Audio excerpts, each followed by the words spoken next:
Today we're going to talk about what I learned from my snowboarding trip. Those of you who know me know that I just got back from a snowboarding trip and I learned a lot about my health and just health in general from that. It gave me time for reflection. Going down the slope takes a little bit. Going up those chairlifts takes a moment, and it gives you some time to really think about life. And with that, I really kind of connected to what I'm doing and what I was doing at the moment. Those of you who don't know me, I'm Dr. Jeff Cumro. I'm a developmental functional neurologist. And what I focus on is helping integrate the brain and help bring better functionality to it. So we look for areas that are not functioning quite as well as others. We work to stimulate those areas, and with that, we can see changes in language or behavior. We can see changes in academics, or just like your general day-to-day things, success, your health, your immune system, things like that. So again, I learned a lot here, and I just want to go over like 5 or 6 things that I learned while I was snowboarding. So the first thing that I learned is learning anything is going to have its setbacks. Snowboarding is one of those things where you learn your lessons a little bit harder, a little bit more aggressively than other things. I mean, a fall is going to be something that you notice no matter what. But no matter what you're trying to learn, and it doesn't matter if you're trying to improve your diet, you're going to be faced with going to parties or family events or traveling or different things like that, where you're not going to have the same things on the road as you do at home. It's going to make it harder for you. With that, there's probably going to be some proverbial falls with that. If you're learning to exercise or trying to get exercise into your routine, you're going to get hurt, or you're going to be really tired, or you're going to be really busy at work, and there are going to be days when you don't make it. What you do and how you respond to those falls is really how we're going to find if you're going to be successful or not. When we look at sleep, there are going to be things that you're going to want to do instead. You're going to be really busy with work, or your kids are going to want to do something, or you're going to have some sort of party or whatever. You got to find what you prioritize. There are going to be stumbles no matter what you are learning, what you're trying to implement in your life. And like I said, snowboarding, that really stands out because it's a definite fall, and you don't really have much choice. You get up and you continue down. On the diet and the exercise and the sleep and things like that, you have a choice. How do you respond to it? How many times can you get up? The more times that you can get up and continue down the road, the more successful you're going to be. Number 2, people are going to question you. So just for perspective here, a couple months ago, I was going down just a little snowboarding bump. I haven't snowboarded long. I've been snowboarding down a mountain twice.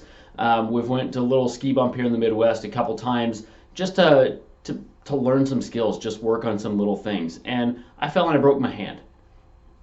My hand's kind of important for what I do. I use my hands on every single patient that comes in, and that's something that a lot of people looked at me and they're like, why would you go snowboard? But you've got to look into perspective on things. I know people are trying to protect me, and I appreciate that. But at the same time, there's a lot of things that we do throughout the day that are more dangerous than this. And who do you want to become is the big question. If the things that you're trying to put into your life are a part of who you want to become, then by all means go for it. Now, why is snowboarding important to me? I have trouble turning off my brain. I have trouble sleeping because I can't turn off my brain. I have trouble relaxing because I can't turn off my brain. I go on vacation, it usually takes me 2 to 3 days to relax. When I'm on a snowboard, I can't focus on anything but what I'm doing. I have to focus on what I'm doing. It forces my brain to shut down and just concentrate on what I'm doing. It leads to me relaxing that much faster. So that's why I do it. There are a lot of things that are more dangerous. Getting on the road is statistically one of the most dangerous things that we can do on a day-to-day basis, and we don't think twice about doing that. So is it something that can cause harm to me? Absolutely. Is it a risk I'm willing to take? Sure. What are you looking for in your life? What are your goals? Is the thing that you're trying to implement worth the risk? Some of you are going to find that it's not. Others are going to find that it absolutely is worth the risk. And if that's the case, take people's advice. Like, look into, is there validity to what they're saying? If there's not validity to it, take it with a grain of salt. If there is validity to it, what can you do to alter that? Anything that we have in learning, people are going to question you, try to pull you down though. What are you going to do to change that? Number 3, the faster you go, the harder you fall. And this is life in general. The faster you're trying to learn a skill, the harder the fall is going to be. In snowboarding, I was going down the last time we went down. Meredith was tired by that time. She's like, I'm just going to sit this one out. And I'm like, I'm going to go down one more time. So I got up there.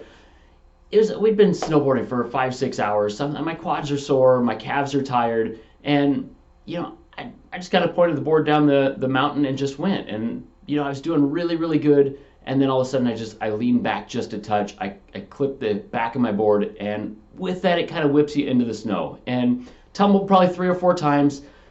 People asked me if I was okay, and it stuns you a touch. But good to go, you get up and you go down the mountain. Same thing happens when you're trying to learn a skill. There are going to be falls, and the faster you try to go, the harder you're going to fall. So if you're trying to make a massive change in your diet, there's probably going to be a day when you're not able to do that.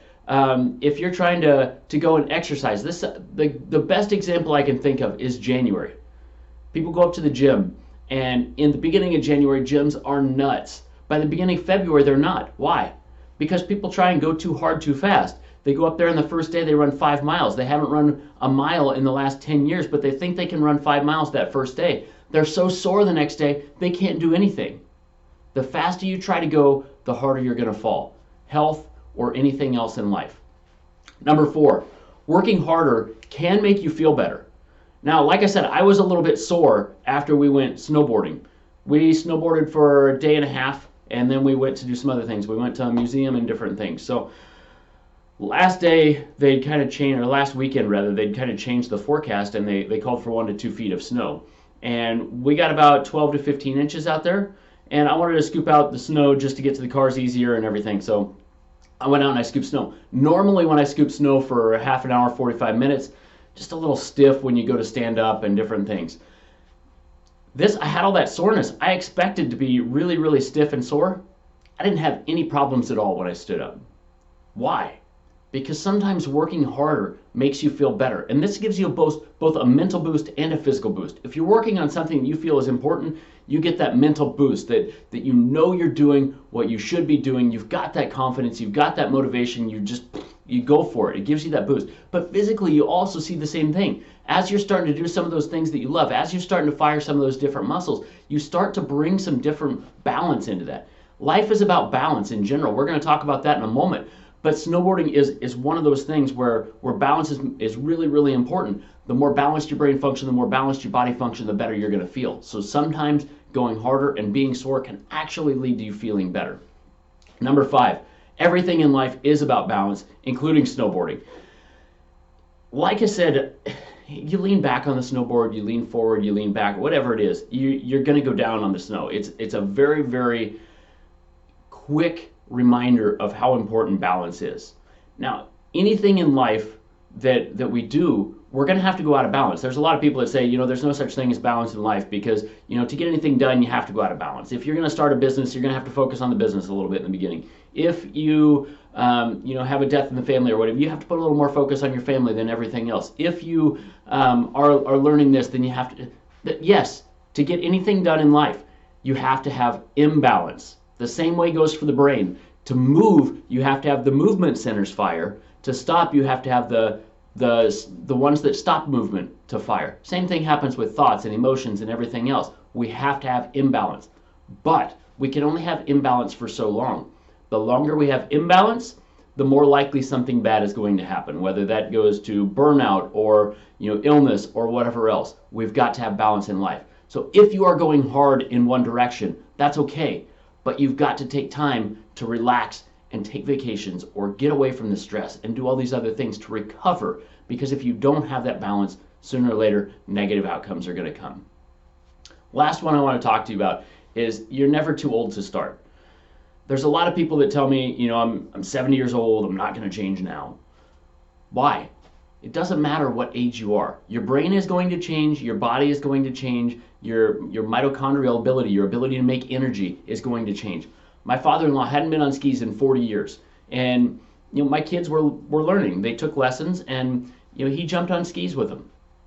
Hadn't done it in 40 years. And he did phenomenal. Like he did awesome. We all went down the skis, the slope and all that to end the day. It was so much fun. And in that case, you get 3 generations that are able to go out and do things together. Why? Because he wasn't scared to do something different.